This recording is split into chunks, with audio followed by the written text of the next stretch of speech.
اس صورت میں تینوں بنیادی عقیدے یعنی توحید، رسالت اور آخرت پر بحث کی گئی ہے۔ اس کی زمین کو پھاڑ کر ٹکڑے ٹکڑے کیا جا سکے یا مردوں کو زندہ کر کے ان سے گفتگو کی جا سکے کہ تم ہمارے جیسے انسان ہو، نبی کیسے ہو سکتے ہو۔ ابراہیم علیہ السلام اللہ تعالیٰ کے حکم سے حضرت ہاجرہ اور اسماعیل کو مکے کی بے آب و گیاہ زمین میں چھوڑ کر آئے تو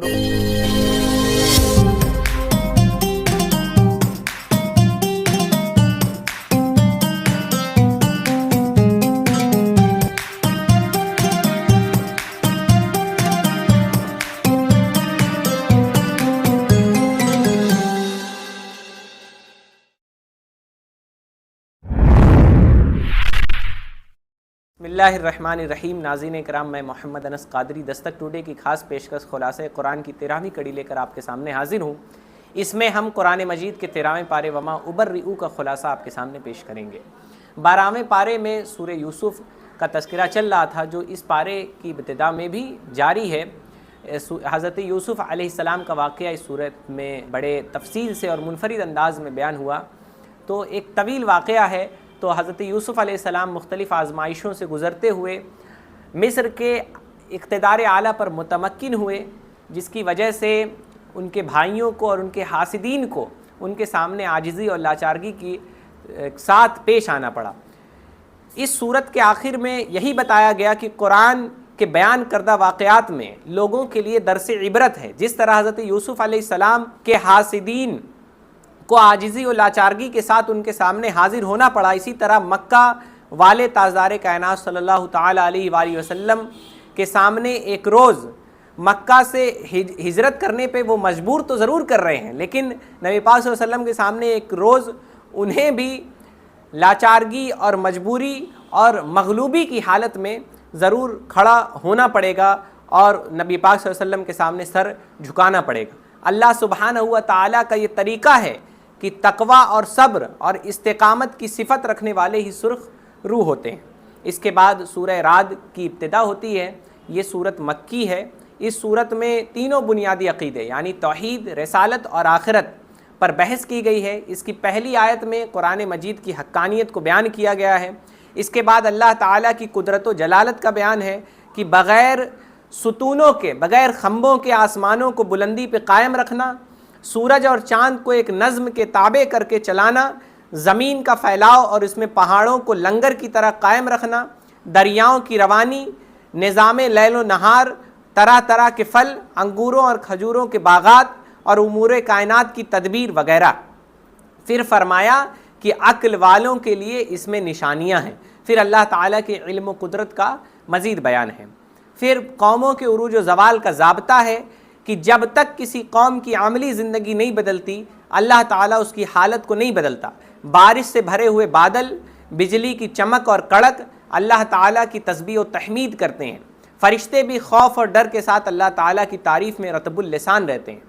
اگلی آیتوں میں فرمایا کہ آسمانوں اور زمین میں جو بھی چیز ہے وہ سب خوشی اور ناخوشی سے اللہ تعالیٰ ہی کے لیے سجدہ کر رہی ہے، یعنی مظاہر کائنات میں سے ہر چیز کا قادر مطلق کی جانب سے تفویض کی ہوئی اپنی ڈیوٹی پر عمل کرنا اور انہیں انجام دینا عبادت کہلاتا ہے۔ پھر فرمایا کہ آسمان سے برسنے والی بارش کے نتیجے میں ندی نالے جاری ہوتے ہیں، پھر سیلاب سے بلبلے والے جھاگ پیدا ہوتے ہیں۔ آگے چل کر فرمایا پس رہا جھاگ تو وہ تو بے فائدہ ہونے کی وجہ سے زائل ہو جاتا ہے، لیکن جو چیز لوگوں کو فائدہ پہنچاتی ہے وہ زمین میں باقی رہتی ہے۔ پھر فرمایا اللہ تعالیٰ حق اور باطل کے فرق کو واضح کرنے کے لیے اسی طرح مثالیں بیان فرماتا ہے۔